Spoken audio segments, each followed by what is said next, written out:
Good afternoon, my Real News Midday TV family. Welcome back to the channel for another news update. And in the news this afternoon, man regrets becoming a state witness. A man who witnessed a murder more than a decade ago says he regrets becoming part of the witness protection program and is encouraging others to think twice before making that decision. John Brown, who is in his 50s, says he has been under the program for the past 12 years and it has taken away his independence. He said although the court matter in which he testified is over, he is yet to be discharged and believes he is being treated unfairly. It is not a nice thing because some of the time them only treat you good when the case are gone, but after that things not right. When the case are gone, anything them tell me if do me do it. And now it done, them all tell me say them can't get me on my phone when them a call. Me not expect them to take care of me all my life, but after 10 years me expect to get something to start my life back, Brown said. The man, who admitted that he breached the program's protocols by visiting Kingston, said he is desperate to have his story aired as he needs assistance for his daughter. He said she was recently placed in a prominent high school, but he is unable to even pay the registration fee to collect her package. Brown said that at the time he joined the program, he was living in a family home and doing construction work. I wasn't paying rent at the time and life was comfortable because I was getting jobs as a mason. My daughter was a newborn, so the authorities moved me and my baby and my baby mother to somewhere where them safe. At first, me said me never want to be a part of the system, but them said them couldn't let me off of the case because me started already, he said. Then tell we say we mustn't work because that a go risky. So at that time, them take care of us. Them pay the rent and provide groceries and so on. But after the case finished about 3 years ago, me feel like them a try to shove we out. But you can't just shove us out like that, Brown added. He said he still receives a stipend for food and other necessities, but said he may be homeless very soon. It's like them want to stop pay the rent and when them pay, it come in late. So now the landlord want to give us notice. Them don't want to take care of my daughter back to school supplies. So because of that, me can't even pay the registration fee and collect the package. Remember them say me must not work. So what me must do? He asked. He said his case manager suggested he should venture into animal or poultry rearing. But Brown said that it is impossible since he resides on a rented property. Me asked him if him can get a little ride so me can run some taxi, and him asked me if me mad. He must say me must try look some work, but me can't find any. Right now me and some of my friends them don't even talk, he said. Remember them take me from my house where me no have a parent, you know. Me want them to just give me something where me can just start my life over with. It better them put me back at town because me don't even know anywhere where me live. And nothing much not there for me to do. I just farming go and right this up. And you have to have a place to farm. Me tell you the truth, me stress, Brown added.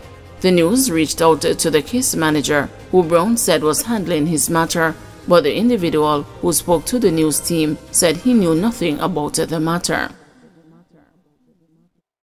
Motorist helps the cops arrest the robbery suspects. Quick intervention by a motorist who saw a robbery in progress assisted police attached to the Halfway Tree police station to arrest the two suspects. Tyrese Adlam and his co-accused David Edmondson were apprehended shortly after they allegedly robbed a corporate area man and his girlfriend of their cell phones on July 4. Prosecutors contended that about 10:45 p.m., the couple were walking along Hope Road when, upon reaching the vicinity of Winchester Business Center, one of the accused walked up to them, armed with a knife, shouting, "Give me everything." The allegations state that the male complainant stepped back and fell onto the sidewalk when the accused man came over him and held the knife to his face, demanding his cell phone. It is further alleged that the other accused came from behind the complainant and they demanded the passcode for the cell phone. Both men ran from the scene, heading towards Halfway Tree. A motorist who saw the interaction drove to the complainants and inquired if they had been robbed. The complainants answered in the affirmative, and the driver was able to assist with the apprehension of the accused men as well as the retrieval of the cell phones. The police were later contacted and the men were arrested.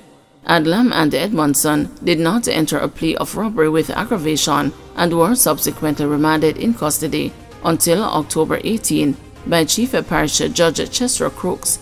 they were made the subjects of fingerprint orders. Temporary relief from customs duty and the GCT for importation of burial-related goods. The government has moved to provide temporary relief from customs duty and the general consumption tax on goods imported for rehabilitation works linked to Hurricane Beryl. The relief runs from July 4 to August 23. The Ministry of Finance on Wednesday advised that the move arose from the activation of the Disaster Risk Management Act and the impact of Hurricane Beryl on Jamaica. The Ministry of Finance and the Public Service granted approval for goods which the Commissioner of Customs is satisfied are being imported for relief and rehabilitation to be relieved of imported duty and the general consumption tax. This is in accordance with 30B of the second schedule to the Customs Tariff and the Section 47 of the GCT Act. Paulwell reminds Jamaicans they have the right to take legal action against the JPS over voltage issues. Opposition spokesperson on energy and climate change, Philip Paulwell, is warning Jamaica Public Service Company that its customers could take them to court to seek a compensation for damage to appliances caused by low voltage issues in the aftermath of Hurricane Beryl. Paulwell reminded consumers of their rights under the law as he responded to a parliamentary statement on Tuesday by Minister of Science, Energy, Telecommunications and Transport, Darrell Vaz, in which he gave an update on JPS's power restoration exercise. I wanted to bring one matter to the attention of the JPS, that as they restore electricity, people are getting fluctuations in voltage.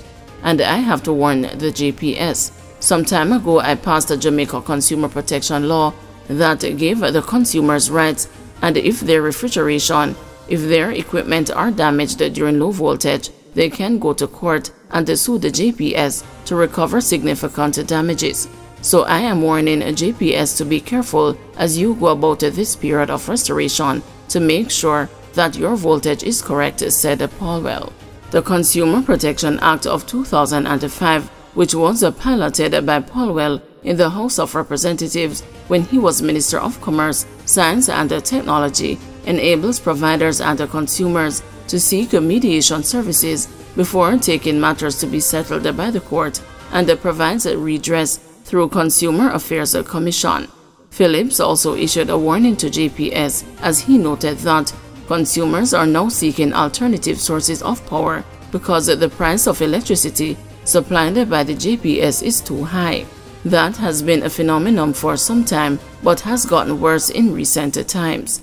When I was minister, we brought the price down from 40 cents to 23 cents. In 2016, the price was 23 cents. Today, the price of electricity is back up to 40 cents, said Paulwell. He added that the JPS should be aware because there is growing resentment among customers. Paulwell pointed out that when the telecommunications sector was liberated, there was a resentment against a certain company, and after liberalization, people moved away in droves because of that resentment. Government amends ROPA despite objections from opposition.